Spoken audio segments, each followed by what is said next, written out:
pastor Sandro Fontoura. Obrigado, meu pastor. Meus irmãos, em Cristo vos cumprimento com a paz do Senhor. Amém. Eu gostaria de ler a Bíblia, para tanto,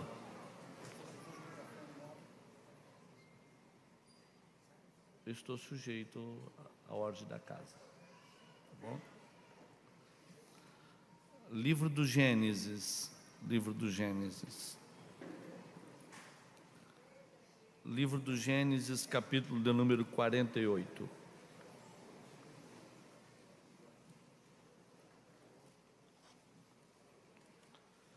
Vamos ler aqui a partir do versículo de número 17 para o nosso contato bíblico. Diz assim a Bíblia na tradução que tem, respeitando todas as demais traduções que são muitas. Vendo, pois, José que seu pai punha a sua mão direita sobre a cabeça de Efraim, foi mal aos seus olhos, e tomou a mão de seu pai para transpor de sobre a cabeça de Efraim a cabeça de Manassés. E José disse a seu pai: não assim, meu pai, porque este é o primogênito. Põe a tua mão direita sobre a sua cabeça. Mas seu pai o recusou e disse: eu sei, filho meu, eu sei. Também ele será um povo e também ele será grande. Contudo, o seu irmão menor será maior que ele.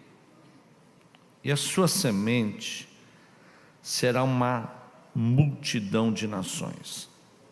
Assim os abençoou naquele dia, dizendo: em ti Israel abençoará, dizendo: Deus te ponha como a Efraim e como a Manassés.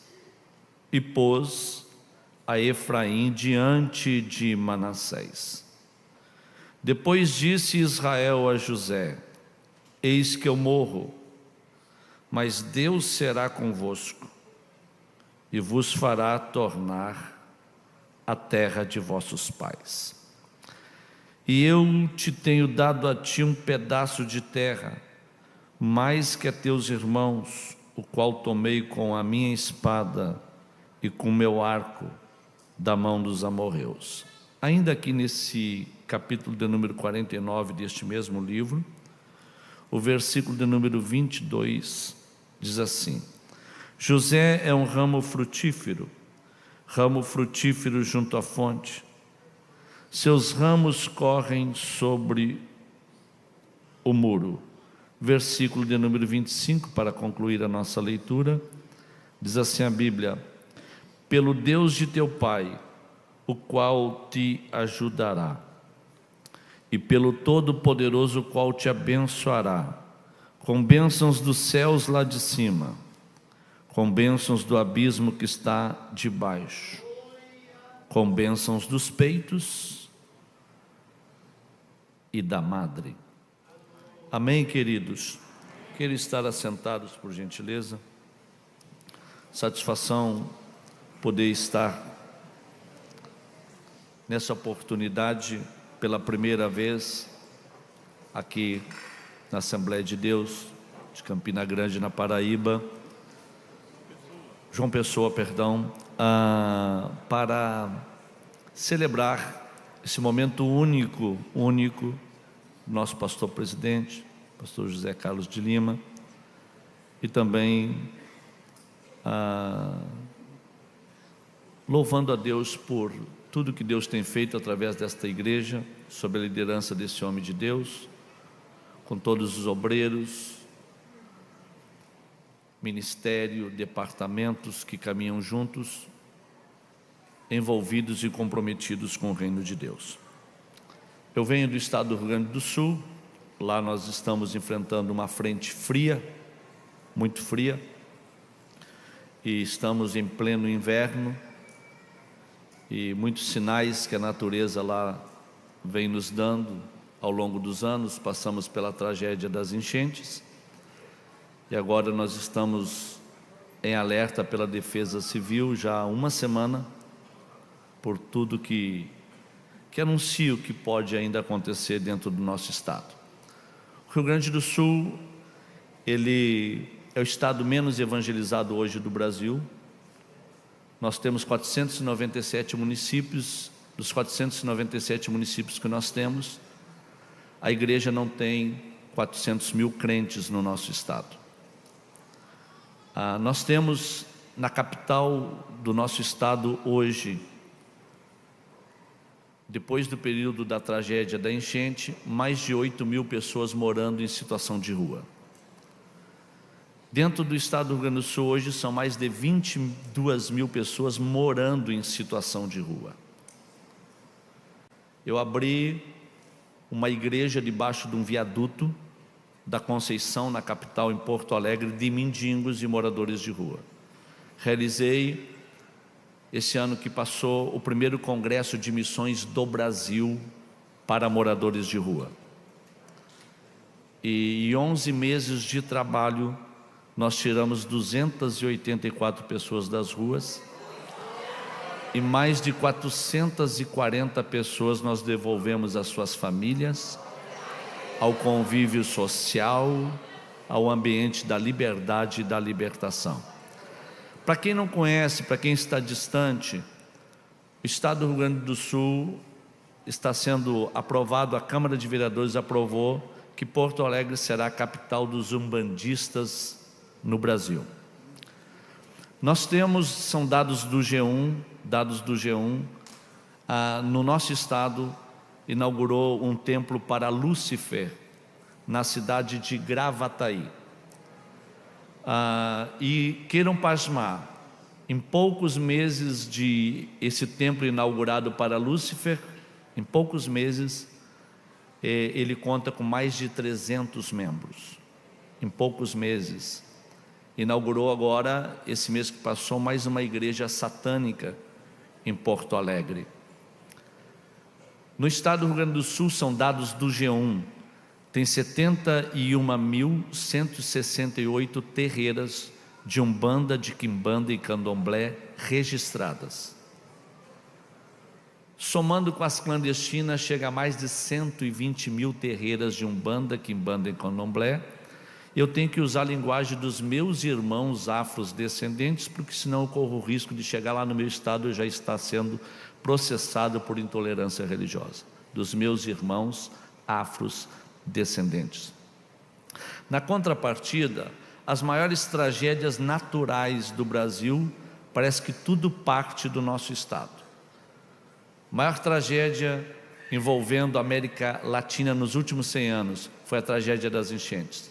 2 milhões de pessoas morando em situação precária porque perderam de forma direta e indireta as suas casas. 2 milhões de pessoas. Dos 497 municípios que nós temos, 369 foram atingidos, diretamente e indiretamente. Nós temos o maior público de ateus praticantes da América Latina, que era Montevidéu no Uruguai, hoje é no nosso estado. Pessoas que pregam a inexistência de Deus e combatem aqueles que defendem a sua fé cristã. A maior tragédia da aviação brasileira, o voo partiu de Porto Alegre para o aeroporto do Congonhas, e lá dentro estava um dos maiores pregadores do Brasil, pastor Luiz Antônio da Luz. A maior tragédia envolvendo os jovens da América Latina foi a tragédia da Boate Kiss, que dizimou mais de 240 jovens. O nosso estado, ele opera com céu fechado. Se vocês procurarem no Google e vocês derem um clique no Google, vocês podem questionar e perguntar lá no Google: quantas crianças desapareceram no Rio Grande do Sul no ano de 2025? Coloque lá e vocês vão pasmar com os dados que nós temos de crianças desaparecidas no nosso estado. O diabo tomou as ruas, a igreja acomodou e simplesmente ficamos olhando de longe as coisas acontecerem. Eu fui para debaixo de um viaduto e declarei que quem manda agora nas ruas do estado do Rio Grande do Sul não é mais Satanás. Agora as ruas ganharam pastores e nós vamos tomar o território que o diabo levou de nós. Começamos um trabalho gigante, de proporções gigantes. Se vocês quiserem depois conferir, vocês vão lá no Instagram, Sul Missões e Graça, um projeto que nós criamos para o nosso estado. Nós temos contra nós tudo. Os moradores de rua comem na lata do lixo e não tem problema eles comer na lata do lixo. Mas eu vou lá assar um boi na rua para os moradores de rua, a carne que eu levo tem que estar carimbada e tem que estar com todos os documentos certinho, senão eu posso ser até preso. Eu ganhei uma padaria e para me distribuir pão na rua, eu tenho que ter liberação de todos os departamentos da prefeitura, porque senão meu carro pode ser multado em R$ 2.900 e ser recolhido. Uma pressão do inferno. Mas nós criamos coragem, tomamos uma decisão, entendemos que Deus tem o comando e o controle de todas as coisas, Eu assei 1 tonelada de carne agora em março desse ano, 1 tonelada de carne para moradores de rua. 1 tonelada de carne. Cantor Cleito Queiroz esteve cantando conosco, Nani Azevedo, mas os mendigos não sabem nem quem é Cleito, quem é Nani. Se qualquer um for cantar, está tudo certo. E nós tiramos numa noite 66 pessoas das ruas. Das 66 pessoas das ruas que nós tiramos, 6 pastores. 6 pastores. Nós tiramos um pastor que presidia um campo no estado de Santa Catarina, morando nas ruas há 14 anos, com credencial de pastor presidente. Tiramos das ruas. E ele está voltando ao convívio da igreja, do ministério, totalmente restabelecido. Nós temos um problema muito sério, que hoje nós estamos enfrentando. A geração que está passando com a geração que está chegando. Esse é o maior problema que nós, como Igreja Assembleia de Deus, estamos enfrentando. Porque a geração que está passando, ela sofreu mais, o preço foi muito alto. E a geração que está chegando, está pegando tudo pronto e não pagou um preço tão alto. E existe uma certa preocupação, por quê? Muitos questionam o que será da igreja, o que vai acontecer daqui para frente, nas transições que venham a acontecer. Eu digo que ninguém orou tanto quanto os nossos pais na fé oraram. Mas a geração que está aí não teve as experiências na oração e eles não foram tratados como os nossos pais na fé foram tratados. E nós ficamos pensando, quando passar uma geração para uma outra geração, passar os pastores mais antigos para os pastores mais novos, que rumo nós vamos tomar? Qual será a nossa postura? Como será o andar da igreja? Eu digo que quando Jairo foi ter com Jesus, porque a sua filha estava enferma, à beira de morte, diz a Bíblia que no meio do caminho alguém falou para Jairo: não importunes o mestre, porque a tua filha não vive mais, já está morta. Nisso uma mulher chega e toca em Cristo, ela tendo um fluxo de sangue, e ela é curada. Aí Jesus olha para Jairo e fala assim: Jairo, não temas, crê somente. Aí Jesus vai até a casa de Jairo, chega lá e coloca os incrédulos para fora e vai ressuscitar a filha de Jairo. Só que para Jesus ressuscitar a filha de Jairo, ele teve que curar quem vinha sangrando pelo caminho. A geração passada sangrou, e a geração nova só vai ser ressuscitada quando a geração passada ser curada completamente. Nós só vamos poder ter uma geração nova, completamente ressuscitada, cheia da glória de Deus, quando o coração da geração que está se passando ser completamente curado. Eu não posso colocar sobre os ombros dos meus filhos a carga que eu carreguei uma vida toda. Eles não têm condições de suportar. Eles não têm. Mas quando eu entender que Deus, Ele trabalha curando corações, Ele trabalha curando sentimentos. O texto que eu li com vocês é o encontro de duas gerações, a geração que está saindo e a geração que está chegando. É o reencontro de Jacó com José, na terra do Egito, quando José já era governador. Uma separação que durou 13 anos, porque diz a Bíblia que José fora jogado para dentro de uma cisterna seca, quando ele tinha 17 anos de idade. Seus irmãos, ouvindo o seu sonho, não acreditaram e com ciúmes e inveja simularam diante de Jacó que o seu filho não existia mais, que uma besta fera encontrou José no campo e acabou o devorando. Só que na verdade José está dentro de uma cisterna e seus irmãos estão planejando tirar a sua vida. E quando nós vamos observar a Bíblia, nós vamos ver que existe aqui nesse reencontro um processo de cura. Deus usa o reencontro para curar o coração de Jacó e o coração de José. E nós vamos ver isso enquanto comentamos aqui o texto que ora acabamos de ler junto com a igreja. A Bíblia nos mostra que nesse reencontro José vai apresentar os seus 2 filhos para o velho Jacó. E o texto que nós lemos, todos os versículos, são palavras de Jacó e não de José. É Jacó falando do que procede do seu coração. É Jacó expressando o sentimento desse reencontro que ele teve com seu filho, que ele imaginou que não existia mais. Porque diz a Bíblia que assim como seus irmãos invejaram a José, eles traíram a confiança do seu pai. E quando José estava dentro de um poço, dentro da cisterna, a Bíblia ainda nos afirma que os irmãos de José se assentaram para comer pão. Enquanto os irmãos de José comiam pão em cima da cisterna, José estava dentro da cisterna. E com certeza o farelo caía em cima da cabeça de José. José entendeu, esse é um tempo de farelo.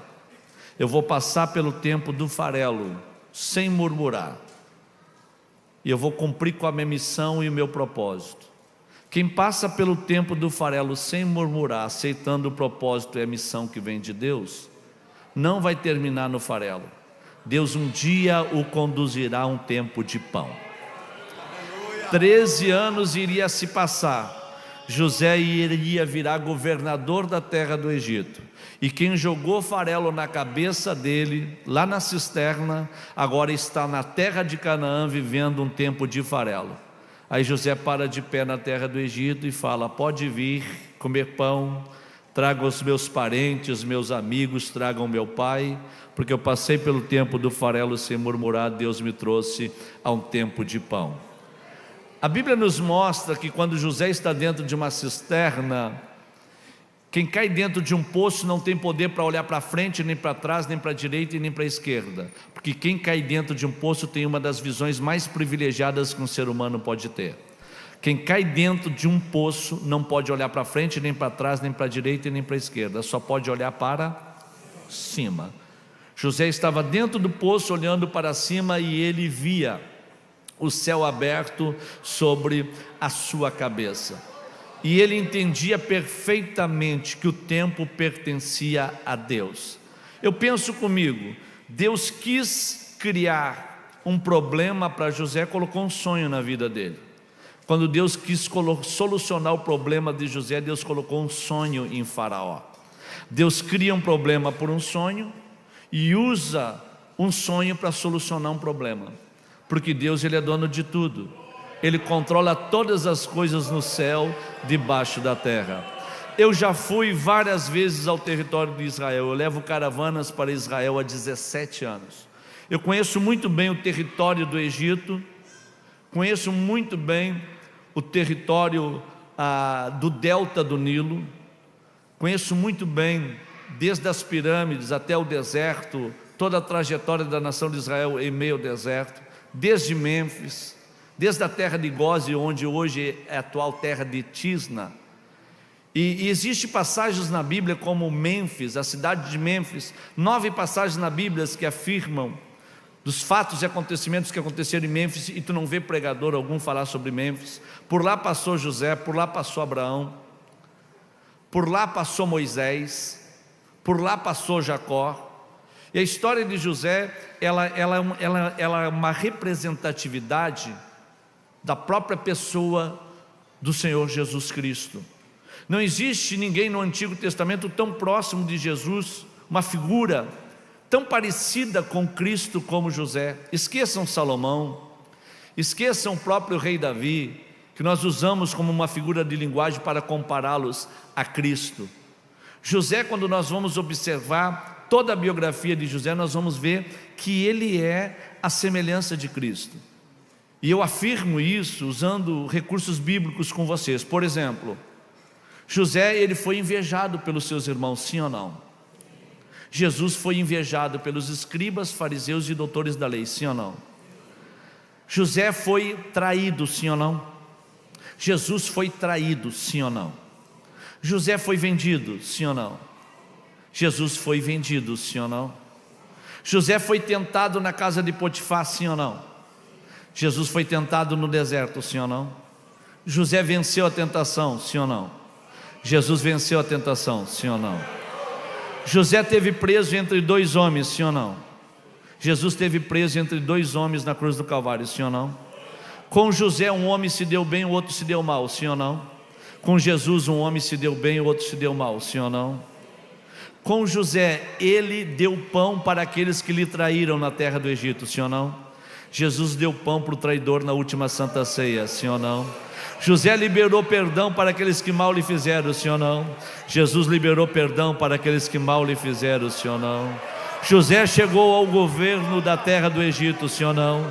Jesus chegou ao governo da terra, do céu, debaixo da terra, de tudo e de todos, sim ou não? José foi honrado, sim ou não? Jesus foi recebido no céu com honra, com glórias e com poder, sim ou não? A autoridade do Egito estava sobre José, sim ou não?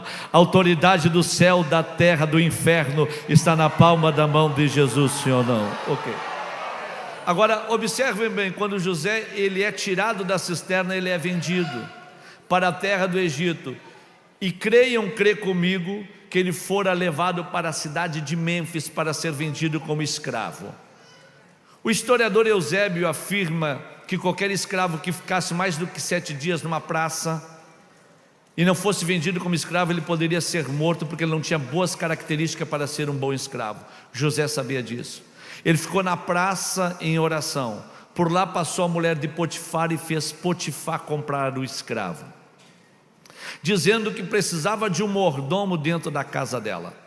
Só que ela não queria um mordomo, ela queria um amante. Potifar sai num compromisso, ela chama José lá no quarto e fala para José: tu está longe de tudo e de todos, da tua pátria, da tua casa, dos teus parentes, dos teus amigos, e o palácio é todo nosso, deita-te comigo. Afinal de contas, Potifar não está no palácio, estamos só nós. Como tu está longe de tudo e de todos, da tua pátria, dos teus parentes, dos teus amigos, é fácil, é só tu deitar comigo. Eu não te quero como mordomo, eu te quero como amante. José olha para ela e fala assim: eu estou longe de tudo e de todos, mas eu estou tão perto de Deus que eu não posso me deitar contigo. E diz a Bíblia que ele deixa a sua túnica, a sua capa, ela toma, pega a capa de José e José foge. Quando Potifar chega, Potifar não dá direito de defesa para José. Sob a calúnia da sua esposa, José é colocado dentro de uma casa de detenção. Lá ele vai revelar o sonho de um padeiro e de um copeiro. Ele fala para o copeiro: daqui a 3 dias tu vai servir vinho numa taça diante de Faraó. Quando isso acontecer, tu não esqueça de mim. Mas diz a Bíblia que o copeiro esqueceu de José, mas o Deus que fez os céus e a terra não esqueceu de José. E a Bíblia diz que assim como ele revelou o sonho do copeiro, ele revelou o sonho do padeiro. E dentro do mundo antigo, na época dos faraós, Os faraós usavam como forma de pagamento de pena a mão de obra dos detentos. Eu já vi muitos pregadores dizendo que aquele copeiro foi ingrato, porque José revelou ele, falou do que aconteceria e ele acabou esquecendo de José. Eu afirmo para vocês que quem fez aquele copeiro esquecer de José foi o próprio Deus. O próprio Deus fez o copeiro esquecer. Por quê? Porque se o copeiro tivesse lembrado de José quando chegou diante de Faraó, teria tudo para Faraó questionar o copeiro, perguntando para ele: o homem que está na casa de detenção revelou somente o teu sonho ou revelou o sonho de mais alguém? Aí o copeiro teria que falar: revelou o sonho de um padeiro. Cadê o padeiro? O padeiro foi para a forca. Sabe o que aconteceria? Faraó diria para o copeiro: então corre na casa de detenção, tira o homem de lá e coloca a trabalhar na padaria, porque está faltando mão de obra na padaria. Como Deus não tinha unção de padeiro para José, Deus não queria José na padaria, o que Deus preparou para José era bem maior e bem melhor.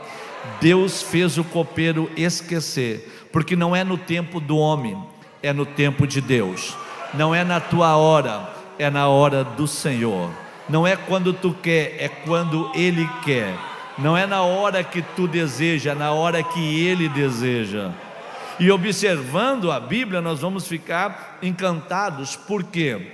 Porque quando o copeiro esquece, José ficou mais de 2 anos ainda preso, sem murmurar, sem questionar, aceitando a proposta que vinha do céu. Se tu nesta noite questionar com Deus, se tu quiser as coisas do teu jeito, da tua maneira, amanhã Deus abre uma porta de padaria e te coloca a trabalhar lá dentro. Agora, se tu esperar o tempo de Deus, no tempo de Deus a unção é melhor e a unção é maior, no tempo de Deus. Eu sempre digo, quando Marta e Maria mandaram a chamar a Jesus que Lázaro estava enfermo, se Jesus tivesse vindo na hora que Marta e Maria mandaram chamar Jesus, que o seu irmão estava enfermo, Jesus ia curar Lázaro de uma simples enfermidade. Teria poder e iria curá-lo de uma enfermidade. Como Jesus ainda se deteve alguns dias, e quando ele retornou para solucionar o problema de Marta e Maria, já fazia 4 dias que Lázaro estava morto. Qual é o milagre maior? É que Jesus, vindo na hora que Marta e Maria chamou, iria ser uma simples cura de uma enfermidade. Mas quando ele vem na hora dele, no tempo dele, no momento dele, o milagre é bem maior e bem melhor. O morto de 4 dias vai sair de dentro da sepultura. Então o milagre seria bem maior, até que então Deus resolve dar uma resposta. Aí Deus vai lá tirar o sono de Faraó, coloca um pesadelo das coisas que iriam acontecer na terra do Egito, o mal que viria contra a terra do Egito, e o sonho que o Faraó tem. Nenhum homem na face da terra tem condições de revelar tal sonho, a não ser José, que está dentro da casa de detenção. Faraó questiona com os magos, encantadores, com os adivinhos, e quer saber acerca daquele sonho, e o copeiro então se lembra, é o tempo de Deus. Faraó manda chamar a José, José faz a barba, troca de roupa, chega diante de Faraó, revela o sonho e as coisas que haveriam de acontecer na terra do Egito. Faraó para de pé no seu trono e fala: está determinado, a partir de agora vai ser eu que vou estar sentado no trono, mas o segundo homem de toda a terra do Egito será o Donald Trump do século 21, o homem mais poderoso da terra é José. Vistam ele como príncipe, coloquem ele em cima de uma carruagem e desfile com ele na terra do Egito. Por onde a carruagem passar, todos têm que se prostrar, porque quem está passando nesta terra é o príncipe do Egito. Eu fico pensando, aonde estaria a mulher de Potifar quando a carruagem passou com José, e ela olha para Potifar e fala: Potifar, o escravo está em cima da carruagem. Só que agora ele não é mais escravo, ele é governador de toda a terra, e nós temos que ajoelhar diante dele, porque no tempo de Deus até os poderosos têm que ajoelhar na nossa frente. No tempo de Deus É assim que acontece. E a Bíblia então nos mostra que José, ele sobe para cima da carruagem, o Egito se prostra e ele vai assumir o governo da terra do Egito. Eu preguei para 2.000 pastores em Belo Horizonte, numa conferência bíblica para pastores e líderes da grande BH, e pastor Lenay Cabral presente. Eu falei: olha, hoje eu vou pregar sobre o tema: quem não está preparado para ouvir a batida dos cadeados nunca vai ouvir latidos de cachorros. E os pastores no almoço falaram: Fontoura, de onde é que tu tirou isso? Eu falei: está na Bíblia. Quem não estiver preparado para viver o tempo de Deus, quem não se preparar para ouvir as batidas dos cadeados, nunca vai ouvir latidos de cachorro. Onde é que está isso na Bíblia? Está na história de José. Quando o copeiro esqueceu de José, ele ficou mais de 2 anos ainda preso, ouvindo batidas de cadeados.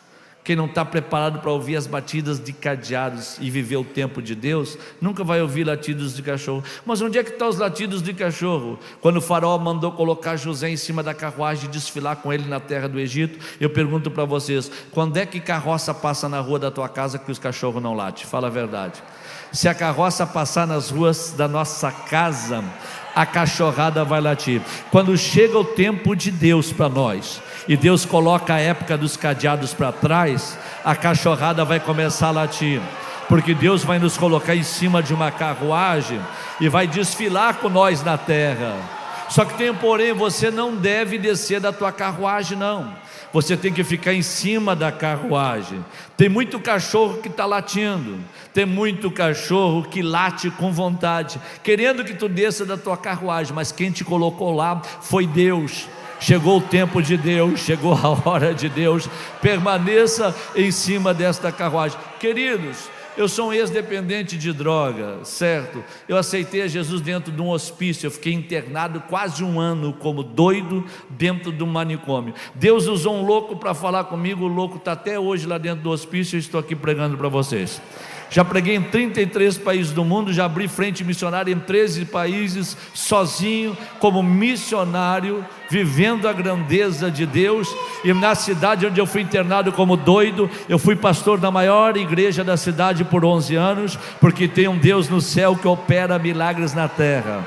Só que quando eu me converti, que eu saí do hospício, que eu saí do tráfico, que Deus usou um louco para falar comigo, eu vim para a igreja. A primeira coisa que eu pensei: eu vou casar, eu vou ter uma vida de alegria, aqui vai ser uma bênção, aqui o céu está presente, aqui é só alegria.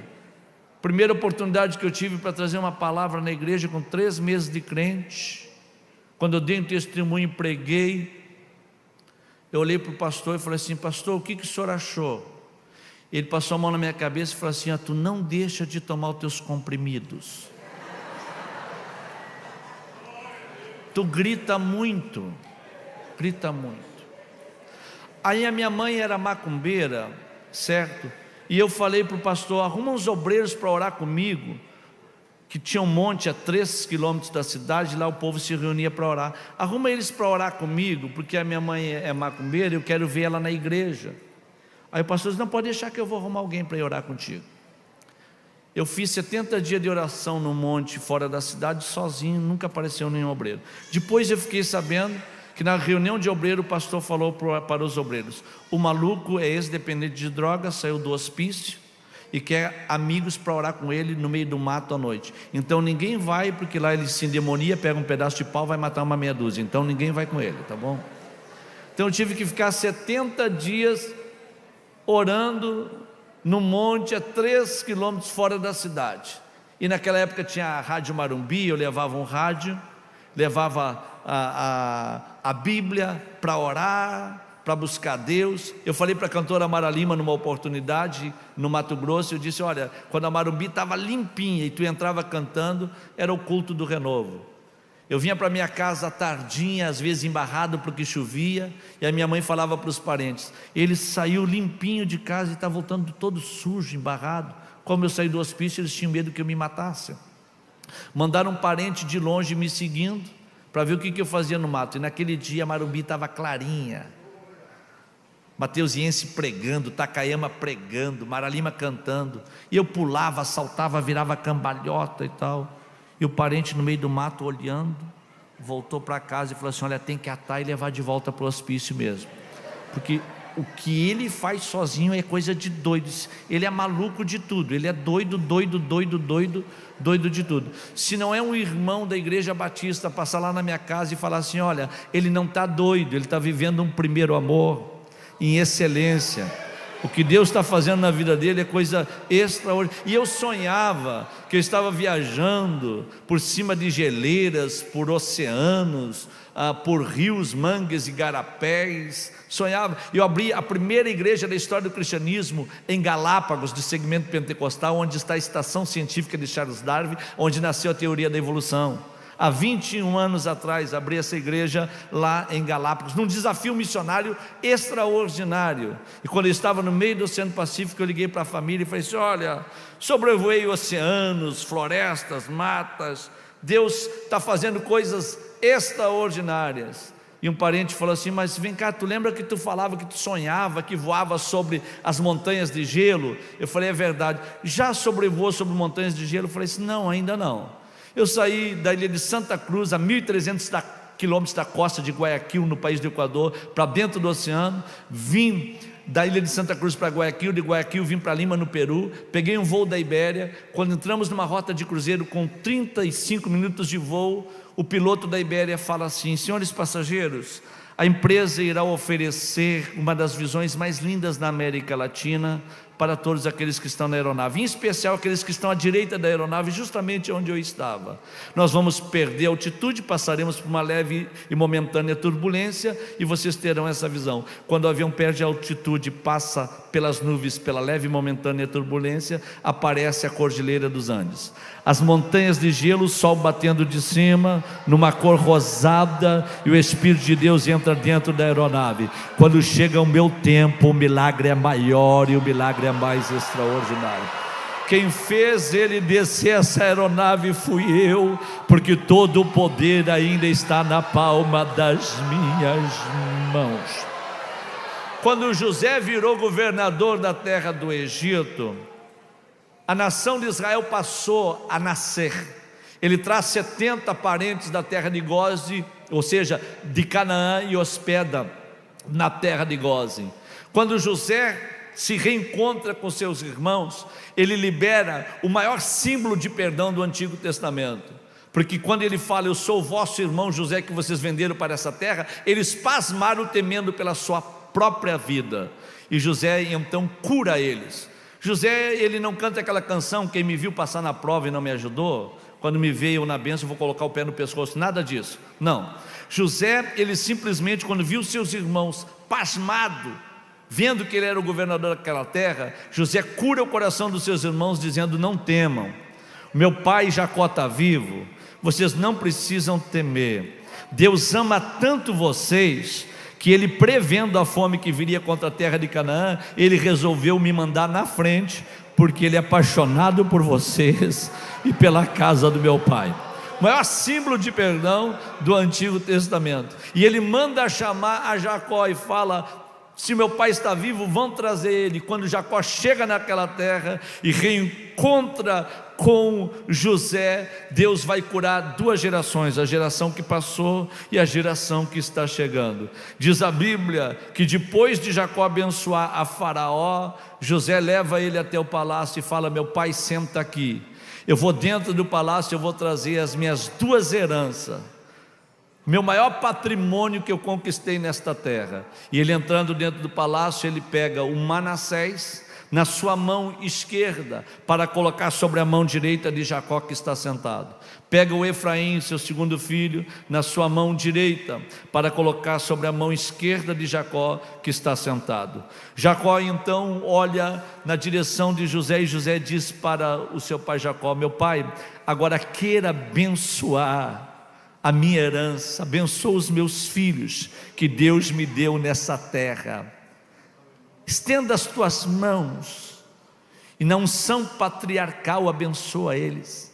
A bênção que estava sobre meu bisavô Abraão, sobre meu avô Isaque, que repousa sobre o Senhor, que repouse sobre eles agora. E o velho Jacó, avançado em idade, estende as suas mãos no meio do caminho, ele cruza os braços. quando ele cruza os braços, José vai nele e diz: não é assim, meu pai, não é assim. O primogênito é o Manassés, ele é o primogênito, mão direita no primogênito, depois a mão esquerda sobre o Efraim. Aí então Jacó vai questionar com José, dizendo: por que tu queres que eu coloque a minha mão direita sobre o Manassés e a esquerda sobre o Efraim? O que eu fiz está feito e não será mudado. José questiona então: por que, meu pai? E Jacó questiona com ele: por que tu colocaste o nome do teu primogênito Manassés? Aí então José vai curar as feridas da sua alma. É porque quando eu cheguei nesta terra, vendido como escravo, e aqui Deus olhou na minha direção, me deu a Senate por esposa, e ela me deu o primeiro filho, eu coloquei Manassés, porque naquele dia eu pensei comigo: eu não quero me lembrar nunca mais dos trabalhos que eu passei andando junto com os meus irmãos, e da casa do meu pai eu não me lembrarei nunca mais. Aí então Jacó vai falar para José: vem cá, tu não querer lembrar dos trabalhos que tu passou com os teus irmãos, a inveja, a calúnia, a mentira, a perseguição, a cisterna, o negócio, tudo está certo. Tu foi traído, tu foi vendido, está certo. Agora eu te pergunto: que mal eu te fiz? Se tu foste machucado, eu também fui machucado. Se tu sofreu, eu também sofri. Se tu passou por onde tu passou, eu também passei a dor da tua ausência. Se tu foi vítima, eu sou tão vítima quanto você. Se tu deve alguma coisa, não tem problema algum, trate com os teus irmãos. Eles te invejaram, eles te traíram, eles te jogaram na cisterna, mas nenhum mal eu te fiz, nenhum mal eu te desejei. Eu pensei que tu nem existia mais. Eu esperava um dia, uma resposta sobre tudo o que aconteceu, e hoje a resposta está dada. Tu está vivo. Foi uma calúnia, foi uma mentira, eu fui enganado tanto quanto você, meu filho. Eu fico pensando, quando o filho pródigo voltou para a casa do pai, se o pai dele tivesse morrido e fosse o irmão dele que fosse esperar ele na porta da fazenda, vocês acham que ia ter sandália no pé? Vocês acham que ia ter anel no dedo? Roupa nova, bezerro cevado morto, vocês acham? Sabe qual foi a sorte daquele menino? A sorte daquele menino foi a minha sorte e a tua sorte, porque quando ele voltou para a casa do pai, o pai dele não estava morto, o pai dele estava vivo. A nossa sorte é que a nossa vida não está na palma da mão de irmão nenhum, a nossa vida está na palma da mão do pai, e nós não somos filhos de pai morto, nós somos filhos de pai vivo. Quem aqui é filho de pai vivo e pode abrir a boca para dar glória ao nome desse Deus? Todas as vezes que eu vou em Israel, eu entro no Jardim da Ressurreição, quando eu saio, o guia pergunta: toda vez que tu vem aqui, tu entra aí para dentro e sai chorando. E eu digo: como é que eu não vou chorar, se aquele que comprou a minha alma não está mais no túmulo? Ele ressuscitou, ressuscitando ele assinou a minha libertação, ressuscitando ele assinou a minha esperança, ele fortaleceu a minha fé. E a minha mãe não é mais macumbeira, minha mãe é crente, cheia do Espírito Santo, tomada pela glória de Deus, porque ele não está mais no túmulo. Eu não sou filho de pai morto, eu sou filho de pai vivo. O meu pai não está morto, o meu pai está vivo. Quem aqui é filho de pai vivo e pode? Abre essa boca que Jesus te deu e dá um brado de glória. O nosso pai não está morto, o nosso pai, ele está. Aleluia. E nesse momento, sabe o que acontece? Jacó questiona e pergunta para ele: vem cá, e por que tu colocaste o nome do teu outro filho Efraim? É porque Efraim quer dizer frutífero, aquele que cresceu, aquele que superabundou, aquele que prosperou, aquele que foi abençoado. Então Jacó fala para ele: então o que está feito não será mudado. Desde que tu saiu da minha casa e tu foi vendido para esta terra, E chegando nesta terra, Deus te deu o primeiro filho, tu carrega o tempo da dor na frente, o tempo da traição, o tempo da inveja, o tempo da decepção, o tempo da perseguição, tu sempre carrega na frente. Então a partir de agora, tu vai pegar o Efraim que vinha atrás, tu vai jogar para frente, e tu vai pegar o Manassés e vai jogar para trás, porque a partir de agora tudo vai ser transformado em coisas novas. O tempo da dor está acabando, o tempo do sofrimento está acabando, o tempo da decepção está acabando, o tempo da perseguição está acabando. Agora vai vir um vento de crescimento, vai vir um vento de bênção, vai vir um vento de prosperidade, vai vir um tempo de milagre, vai vir um tempo de governo, de autoridade, de resposta, de sinais. Então a partir de agora é Manassés para trás e Efraim para frente. Quem entende esta linguagem nesta noite? Eu estou aqui nesta noite para falar na autoridade do céu. Deus vai mandar um novo tempo para esta igreja, e vem um tempo de respostas rápidas de oração. Vocês bateram na porta do céu, e o céu vai se abrir na direção da cabeça de cada um de vocês. Por quê? Porque o tempo da dor Deus começa a colocar para trás, e o tempo do crescimento Deus começa a colocar para frente. Quem recebe essa palavra, entende esta linguagem nesta noite, pode, abre essa boca que Jesus te deu. Se você pode, levanta a tua mão direita ao céu, abre essa boca que Jesus te deu e fala para o diabo ouvir a tua voz. Está vindo um tempo novo aí, está vindo um tempo novo aí. Manassés vai para trás, Efraim vem para frente, vem. Bracalabachuramanacalabatu brabadacamaia teribidiquitu brabadacamaia seribidiaia.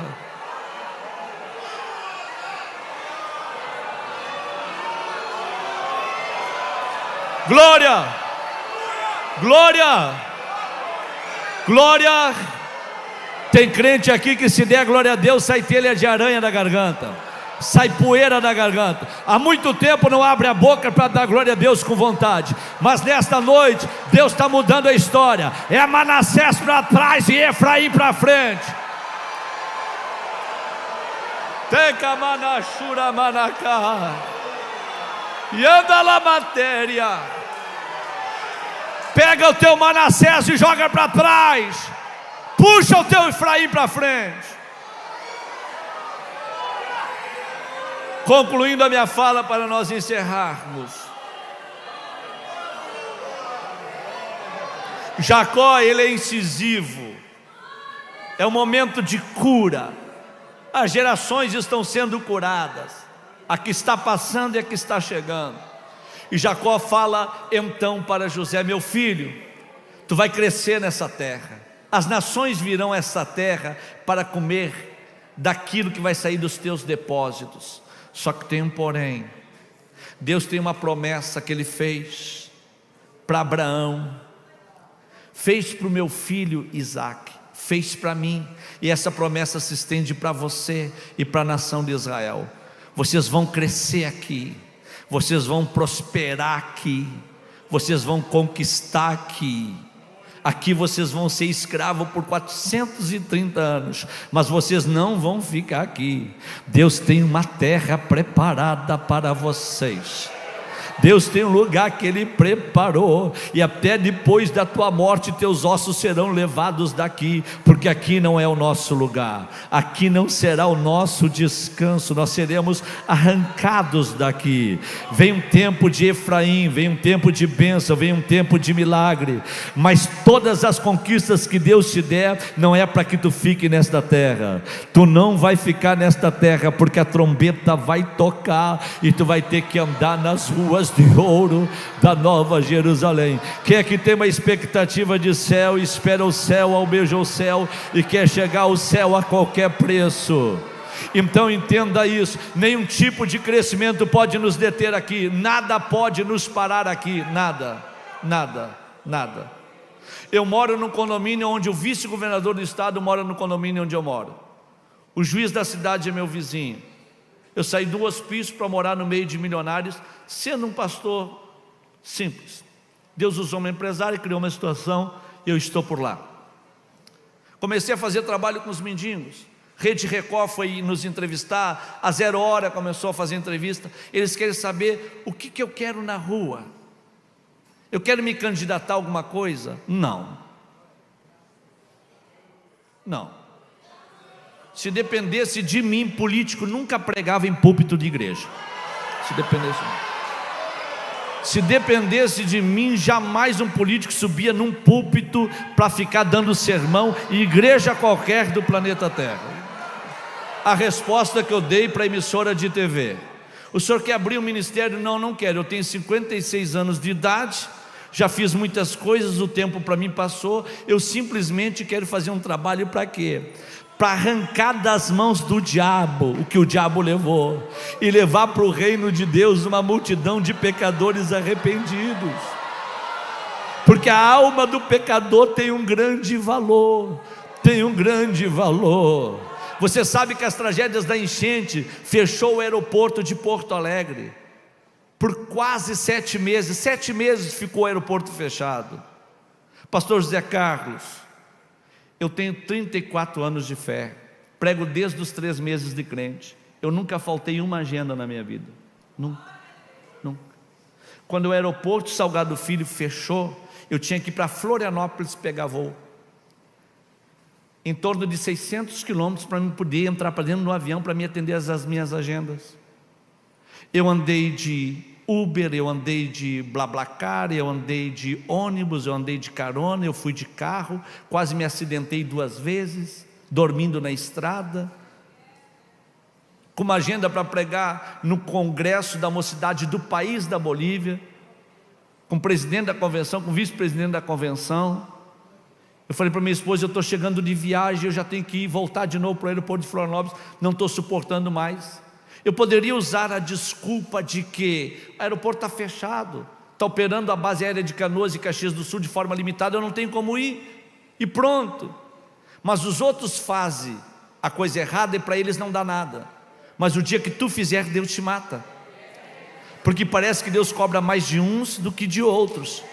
Eles fazem, para eles não dá nada, mas se nós fizer, Deus nos mata. Eu quase bati com o meu carro na BR-101, perto de Imbituba, e eu falei para minha esposa: eu não estou aguentando mais. Quando eu cheguei em casa, eu falei: agora eu vou para Bolívia no próximo final de semana. Ela falou: não, tu vai ter que voltar para o aeroporto. Eu falei: como assim? Tu fez uma agenda no sertão da Bahia, tu ficou com dó dos irmãos da Bahia, que fizeram uma agenda contigo no sertão, tu vai ter que voltar para o aeroporto, tu vai descer em Petrolina, vai ter que viajar 4 horas para ir para dentro do sertão, tu vai pregar um dia lá de manhã e à noite, tu vai ter que voltar para casa para ir para a Bolívia. Eu falei: meu Deus, o que é isso? Quando eu ia no meio do caminho dirigindo, eu falei: Deus, por que será que uns tu aperta tanto e os outros parece que fazem o que querem e não dá nada para eles? Deus entrou no carro e falou para mim assim: se é para você fazer com tristeza, eu não quero que tu faça mais. Eu chorei demais, eu falei: eu te prometo que eu não faço com tristeza, eu vou fazer com alegria, Liguei para o pastor lá, que ia me buscar em Petrolina, e disse para ele: pastor, se o senhor puder, leva um travesseiro na caminhonete e deixa o banco de trás livre para mim me deitar, porque eu vou ter que viajar com vocês. O voo chegava 10 e pouco da noite em Petrolina, para dentro do sertão, 400 quilômetros, vou chegar clareando o dia, vou ter que pregar para mim voltar, leva um travesseiro para mim deitar e ir dormindo. O pastor falou: não tem problema. Foi o pastor motorista. Quando eles me pegaram, eu entrei na caminhonete, com uns 15 quilômetros de viagem, o motorista freia a caminhonete, eu caio no banco de trás, ele joga para fora do asfalto a caminhonete, e o pastor grita: meu Deus, olha o tamanho do cachorro que o carro da frente bateu. E nós quase capotamos o carro. Quando eu levanto no banco de trás, tem um jovem estribuchando no asfalto, se debatendo. E aí eu digo: não é um cachorro, pastor, é um jovem que está se debatendo em cima do asfalto. E aí então o motorista grita: matou o rapaz. O motorista da frente que vinha, desceu do carro com as mãos na cabeça: acabei com a minha vida, destruí com a minha vida aquele negócio. E eu falei assim: irmãos, eu não vou descer. É tanta tragédia no meu estado que eu não vou descer, eu vou ficar aqui no carro aguardando vocês. Quando eles voltam de lá, eu falo: e aí, o que deu? Aí o pastor fala: olha, a pancada foi tão forte que a perna do menino partiu no meio, ela foi jogada para trás. Esse osso aqui da cavícula partiu e aparece os órgãos pulsando. Está saindo sangue do nariz, está saindo sangue da boca, ele está na ânsia da morte. Eu falei assim, meu Deus, que coisa terrível. Veio uma carreta, quase que passou por cima de todos que estavam socorrendo o jovem. Eu falei assim, pastor, e agora? Ele falou assim, vamos embora. Quando ele saiu com a caminhonete, eu falei, pastor, o senhor fez uma oração pelo jovem? Ele falou, não, eu nem sei como trato numa situação dessa daí, está na ânsia da morte, está agoniando. Eu falei, pastor, vocês não oraram pelo menino? Eu falei, não, pastor, não oramos, não fizemos nada. Eu falei, segura o carro. Eu desci de pé descalço, fui lá no meio do asfalto e perguntei para o menino, se tu tem força para me falar, diga-me o teu nome. Ele falou, Maicon. Eu falei, Maicon, eu sou pastor Sandro Fontoura, eu vim pregar no sertão da Bahia, e por Deus amar a tua alma, Ele permitiu que eu estivesse no carro de trás do carro que te bateu. Maicon, eu quero te dizer que se tu sair na situação que tu se encontra para a eternidade, tu vai bater em porta errada. Mas Deus tem um propósito com a tua vida, e quando eu estou falando, Ele abre a boca e fala, ora logo, varão. Eu falei, como? Ora logo, varão. Eu digo para ele, tu é desviado? Ele falou, sim, eu estou parado, sofro de depressão. Fala para o motorista que não foi ele que me bateu, fui eu que quis colocar um fim na minha vida e me joguei na frente do carro. Libera ele, diz que o culpado de tudo sou eu, mas ora pela minha alma, pastor. Ora pela minha alma. Eu orei pelo Maicon no asfalto e falei, Maicon, eu te deixo aqui, mas um dia nós iremos nos reencontrar. Fui embora, cheguei no sertão da Bahia clareando o dia, tomei um banho com um cano que saía da parede de água gelada e dormi em cima de um beliche com um colchão partido no meio. Quando eu fui pregar para um público que estava me aguardando, de umas 300 pessoas, a hora que eu venho no altar, Deus levanta uma profetisa, sobe no altar, e a mulher vem e fala para mim, ei, quem faz as coisas acontecer sou eu, é eu que faço tudo acontecer. Todas as coisas estão sobre o meu domínio. Tu vai pregar nesta manhã, nenhuma alma vai se converter. À noite tu vai pregar para uma multidão, nenhuma alma vai se converter, para tu saber que eu sou Deus.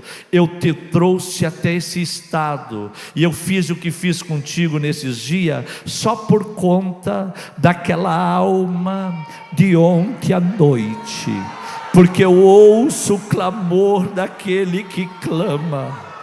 E o direito do céu eu não tiro de ninguém. Tu não veio para pregar para uma multidão, tu veio nesse estado para pregar para uma pessoa. Abre a tua boca nesta noite. Está chegando um tempo novo. Está chegando um tempo extraordinário. A mão de Deus está passando aí agora, e Deus quer se apoderar da tua vida. Vem um tempo de crescimento aí, mas o céu será a nossa morada. Quem aqui tem desejo de céu? Quem aqui espera o céu? Quem aqui aguarda um dia e morar no céu? Abre a tua boca agora como crente lavado pelo sangue de Jesus, e fala para o diabo ouvir a tua voz. Eu quero o céu, eu vou morar no céu, eu vou chegar no céu. O céu é a minha morada. Só quem está sentindo a poderosa presença de Deus de verdade, enche o teu pulmão de ar e dá um brado de glória ao nome desse Deus, ok?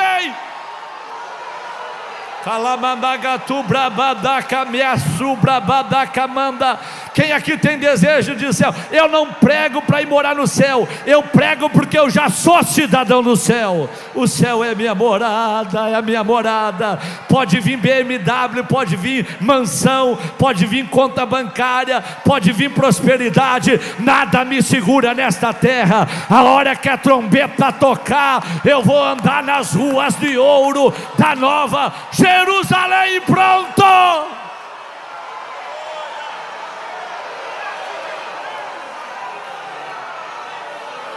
Glória, glória. Só quem está sentindo a presença de Deus, glória. Calamandacatu brabadaca maiateri bidianda aiaceri bidiflácia.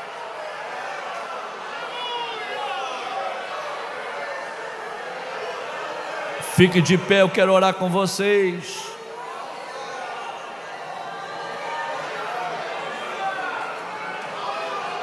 Glória, glória, glória. glória, glória. Se eu não for te constranger e você puder, é claro, dá um abraço nessa pessoa que está aí do teu lado e diga para ela: vem um tempo de crescimento, só que o crescimento não vai te segurar aqui, não vai. O crescimento não vai te segurar aqui, o crescimento não vai te prender aqui. E anda lá, baixura, badaca, patacaba, e a série bi, bianda lá, batubri, bibiquiti, vai a série bi, bianda lá, baixai.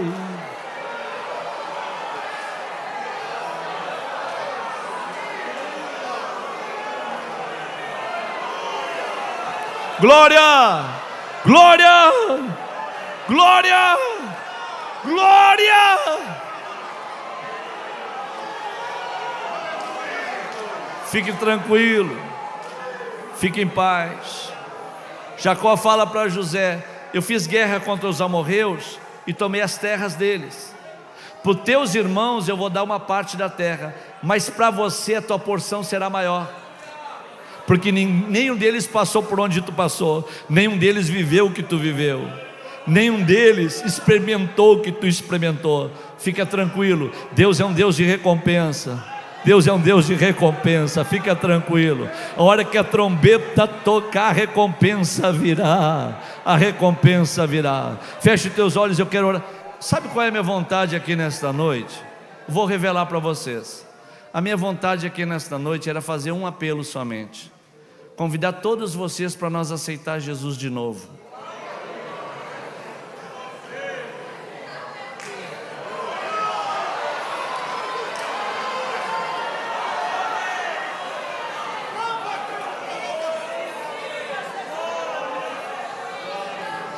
Pastor Zé Carlos, eu aluguei uma pizzaria em São Leopoldo, próximo de Porto Alegre, e levei 120 moradores de rua, e paguei rodízio de pizza para 120 moradores de rua em uma noite. Um senhor morando há 50 anos na rua, ele falou para mim: eu achei que eu iria morrer, sem nunca poder entrar dentro de uma casa como essa, mas o senhor realizou o meu sonho, de eu poder entrar numa pizzaria com meu rodízio de pizza. Eu tenho vídeo, amanhã eu posso passar para vocês, ele falando. 120 moradores de rua para comer um rodízio de pizza. Vocês já pagaram churrasco para morador de rua? Já pagou rodízio de pizza para mendigos? Mas eu estive com fome.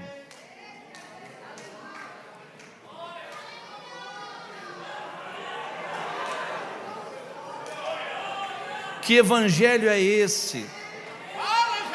Que evangelho é esse? Agora, vocês podem me acompanhar na rede social. Agora, dia 18 de agosto, eu vou assar 0,5 tonelada de peixe na rua, para moradores de rua. Certo? E eu vou falar um negócio para vocês. Nós estamos vivendo um tempo que é salvo pregando para salvo, crente evangelizando crente, crente cantando para crente, crente visitando crente e crente mimando crente. Nós temos que reunir as irmãs do círculo de oração para ir visitar a irmã. O que houve com ela? Ela preparou um hino para cantar e o pastor não deu a oportunidade para ela. Ela está tão chateada em casa que ela está pensando até em abandonar a fé ou trocar de ministério, porque ela está muito triste. Aí o círculo de oração tem que ir lá mimar, mimadinha, porque ela quer abandonar a fé, e as almas lá fora clamando por socorro, precisando de uma palavra da parte de Deus. Mas Deus vai começar a fazer coisas extraordinárias. Feche os teus olhos. Tem alguém aqui nesta noite que está parado na fé e gostaria de voltar para Jesus? Se tem, a oportunidade está aberta. Tem alguém que ainda não é cristão, gostaria de aceitar Jesus? A oportunidade está aberta. A oportunidade está aberta, ok? E eu também não vou ficar insistindo, porque Jesus é muito precioso para nós ficar insistindo com Ele. Feche os teus olhos. Pai, nós estamos diante da Tua presença. Muito obrigado por essa noite tão agradável. Obrigado por esse momento em que o Senhor nos envolve. O tempo é teu, a hora é tua. A minha alma te louva, Senhor, porque tu trata conosco da maneira como tu queres. E eu sei, Senhor, que o tempo do farelo já passou. Está chegando um tempo de pão, um tempo de resposta, um tempo de cura, um tempo de restauração, um tempo de crescimento. Mas nada pode nos tirar, Senhor, do teu propósito divino, que é o conceito da eternidade. Olha para a tua igreja, olha para o teu povo, abençoa os teus filhos, as tuas filhas nesta noite. É o meu pedido em oração, crendo no poderoso nome de Jesus. Amém. Amém. Deus abençoe. Obrigado pela oportunidade.